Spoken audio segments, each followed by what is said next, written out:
आप सभी का एक बार फिर से बहुत बहुत स्वागत है। आज की इस वीडियो में हम लोग देखेंगे क्लास 8 हिंदी बुक का चैप्टर नंबर 12 विक्रमशिला का क्वेश्चन आंसर। तो चलिए स्टार्ट करते हैं। वीडियो को लाइक, चैनल को सब्सक्राइब कर लीजिएगा। हम लोग इस वीडियो में सारा क्वेश्चन आंसर देखेंगे, तो आप वीडियो को एंड तक जरूर देखिएगा। चलिए, और अपने दोस्तों में शेयर कीजिएगा।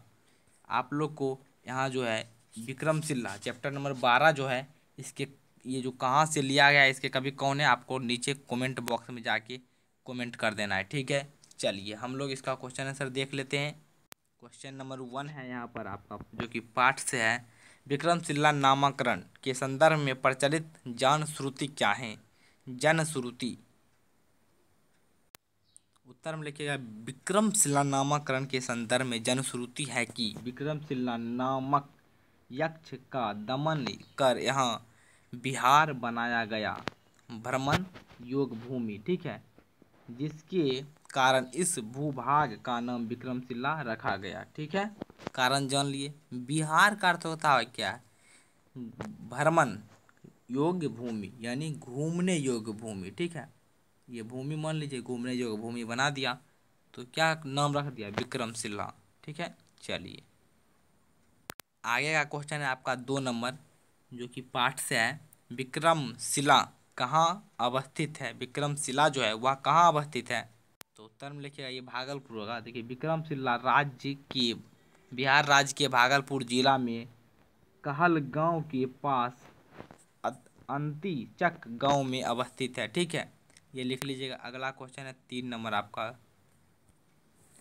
यहाँ पाठ्यक्रम में क्या क्या शामिल है? तो लिखिएगा उत्तर। यहाँ पाठ्यक्रम में तंत्र शास्त्र, व्याकरण, न्याय, सृष्टि विज्ञान, शब्द विधि, शिल्प विद्या, चिकित्सा विद्या, संख्या, वैशेषिक, अध्यात्म विद्या, विज्ञान, जादू एवं चमत्कार शामिल हैं। ये सब जो विषय हैं यहाँ के अध्ययन में शामिल है, पाठ्यक्रम में शामिल है। चलिए आगे का क्वेश्चन है आपका, पाठ से आगे का क्वेश्चन नंबर 1 है यहाँ पर। परिभ्रमण के दौरान आप इस स्थल का चयन करना क्यों पसंद करेंगे? ठीक है, ये जो स्थल है विक्रमशिला, परिभ्रमण के दौरान आप इसे क्यों पसंद करेंगे? इसका उत्तर लिखिएगा। उत्तर में लिखिएगा, परिभ्रमण के दौरान इस स्थल का चयन हम इसलिए करेंगे क्योंकि यह स्थल ऐतिहासिक है। यहाँ कभी आर्यभट्ट जैसे विश्वविख्यात खगोल शास्त्री ने अध्ययन कर भारत की प्रतिष्ठा बढ़ाया था, अतः शिक्षार्थी के लिए यह स्थल नमन करने योग्य है, ठीक है। ये लिख दीजिएगा आप लोग। हम लोग आगे बढ़ते हैं। क्वेश्चन नंबर 2 है यहाँ पर आपका। इस विश्वविद्यालय को आधुनिक बनाने के लिए आप क्या क्या सुझाव देंगे? क्या क्या सुझाव देते हैं आप लोग? चलिए देखते हैं। चलिए लिखिएगा, इस विश्वविद्यालय को आधुनिक बनाने के लिए हमारा सुझाव है कि इस विश्वविद्यालय को समृद्ध करें। ज्ञान विज्ञान का अध्यापन आधुनिक ढंग से करवाया जाए। समृद्ध पुस्तकालय, समृद्ध प्रयोगशाला होना चाहिए। खेल का मैदान होना चाहिए। देखिए ये सब आप लिख सकते हैं। आप लोग नीचे कमेंट करके अपने मन से 1-2 शब्द, 1-2 वाक्य लिखिएगा जो करना चाहिए। लिख सकते हैं, खेल का मैदान करना चाहिए, टेक्नोलॉजी की शिक्षा देनी चाहिए, ठीक है। इस तरह से कुछ आप लोग लिख सकते हैं। अगला क्वेश्चन है आपका 3 नंबर। तंत्र विद्या के बारे में आप क्या समझते हैं या क्या जानते हैं, या तंत्र विद्या से आप क्या समझते हैं? ठीक है, ऐसा क्वेश्चन आपके एग्जाम में रह सकता है। उत्तर में लिखिएगा, तंत्र विद्या को जानने वाला तंत्रिक कहलाता है। इस विद्या से आसानी पूर्वक कोई कार्य शीघ्र कर लिया जाता है, ठीक है। इस पाठ के आधार पर इसका आंसर यही होगा। चलिए हम लोग आगे बढ़ते हैं। 4 में है, निम्नलिखित संस्थाओं को उनकी श्रेणी के अनुसार सजाएं। ठीक है, यहाँ पर है विश्वविद्यालय, प्राथमिक विद्यालय, महाविद्यालय, माध्यमिक विद्यालय, प्राथमिक विद्यालय। तो सबसे पहले कौन हो जाएगा? प्रारंभिक विद्यालय, प्राथमिक विद्यालय, माध्यमिक विद्यालय। उसके बाद चलिए हम लोग एक बार पूरा श्रेणी में देख लेते हैं। देखिए जैसे बताया था वैसे होगा। प्रारंभिक विद्यालय, प्राथमिक विद्यालय, माध्यमिक विद्यालय, महाविद्यालय, विश्वविद्यालय। प्रारंभिक विद्यालय होता है प्रथम स्तर पर, ठीक है, प्रारंभिक सबसे फर्स्ट। तो ये आप समझ चुके हैं, पहले लिखिएगा। उसके बाद होता है प्राथमिक। प्राथमिक भी एक तरह से फर्स्ट ही कहते हैं। अगर ये नहीं रहता तो हम इसे 1 नंबर मानते, ठीक है। उसके बाद माध्यमिक मतलब बीच वाला, ठीक है। उसके बाद महाविद्यालय को लिखिएगा। उसके बाद 20 मतलब पूरे विश्व स्तर पर, ठीक है। आगे हम लोग बढ़ते हैं। देखिए आगे है आपका व्याकरण में संधि। संधि किसे कहते हैं? दो वर्णों के मेल से जो विकार उत्पन्न होता है उसे हम लोग संधि कहते हैं। यहाँ पर दिया गया दो वर्णों के मेल से होने वाले परिवर्तन को संधि कहते हैं। आप बोल सकते हैं दो वर्णों के मेल से होने वाले विकार, उत्पन्न होने वाले विकार को संधि कहते हैं।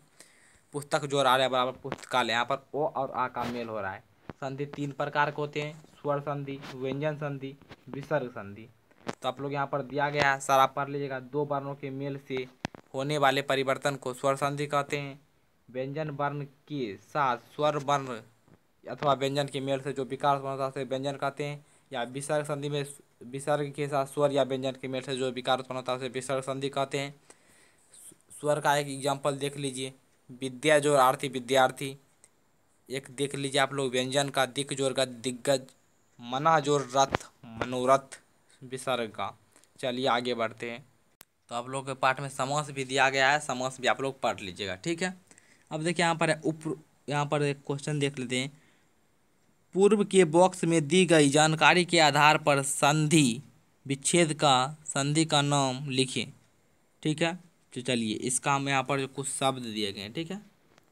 आप लोग देख लीजिए, यहाँ से कुछ शब्द दिए गए हैं, इसका हम लोग संधि विच्छेद देख लेते हैं। चलिए हम लोग देखेंगे संधि विच्छेद एवं कौन सा संधि है वो अभी देख लेंगे। अतियोक्ति, अति से जोड़ उक्ति बराबर अतियोक्ति होगा, मतलब स्वर संधि है। सार्वधिक मतलब सर्व जोड़ अधिक बराबर सार्वधिक, स्वर संधि है। परीक्षा, परि जोड़ इच्छा बराबर परीक्षा, क्या है संधि है? व्यंजन संधि। उल्लेखनीय, उत जोड़ लेख जोड़ अन्य, कौन संधि है? स्वर संधि। पुस्तकालय, पुस्तक जोड़ आलय बराबर पुस्तकालय, कौन सा संधि है? स्वर संधि है। अगर आप लोग संधि को अच्छे तरह से पढ़ना चाहते हैं तो कमेंट बॉक्स आपके लिए खुला है, कमेंट कीजिए, वीडियो आएगा। शोधार्थी, शोध जोड़ अर्थी, शोधार्थी स्वर संधि है। विद्यार्थी, विद्या जोड़ अर्थी, कौन सा संधि? स्वर संधि यहाँ पर दे दिया है। विद्या जोड़ अर्थी मैं आपको अभी आगे बताया था स्वर संधि में, ठीक है। प्रत्येक, प्रति जोड़ एक, प्रत्येक कौन सा संधि? स्वर। नवागत, नव जोड़ आगत, नवागत स्वर संधि। उच्चादर्श, उच्च जोड़ आदर्श, उच्चादर्श स्वर संधि। नामांकित, नम जोड़ नाम जोड़ अंकित, नामांकित स्वर संधि। अवलोकी, अवलोकित स्वर, अवलोकी जोड़ ईश्वर, अवलोकी स्वर, स्वर संधि। आगे का देखते हैं। आगे का यहाँ पर है, ऊपर दिए गए बॉक्स में जो दिया गया है समास आपको पढ़ाया गया था, समास आप लोग पढ़ लीजिएगा। उसके अनुसार पे इस सब का यहाँ पर आपको क्या करना है? समास बताना है, ठीक है। कौन सा शब्द कौन समास में है। तो आप लोग यहाँ से देख सकते हैं, पहला जो है नज समास हो जाएगा। अगला है अखंड, नत्र समास, नयन समास होता है, नयन समास, समास, ठीक है।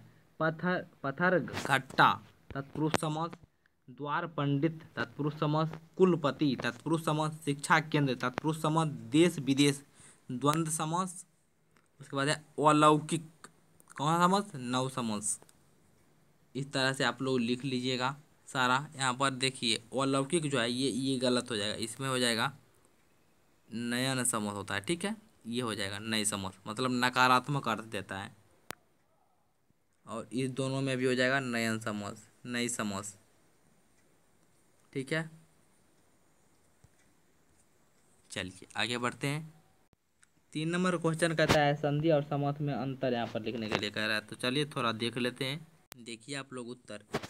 संधि में दो वर्णों का मेल होता है, जैसे देव जोड़ आलय देवालय। समास में दो पदों का मेल होता है, गंगा जल, ठीक है। संधि में वर्ण मेल से वर्ण परिवर्तन होता है। समास में पद, दो पद या शब्दों के बीच का कारक चिन्ह या विभक्ति को लोप करके समास बनाया जाता है। जैसे कि गंगा का जल तो गंगा जल, राजा का पुत्र तो राजपुत्र। इस तरह से ये चैप्टर जो है आपका पूरा पूरा कंप्लीट हो गया। अगले वीडियो में अगले चैप्टर के साथ मिलते हैं। चैनल को सब्सक्राइब, वीडियो को लाइक कर लीजिएगा आप लोग अगले वीडियो के लिए।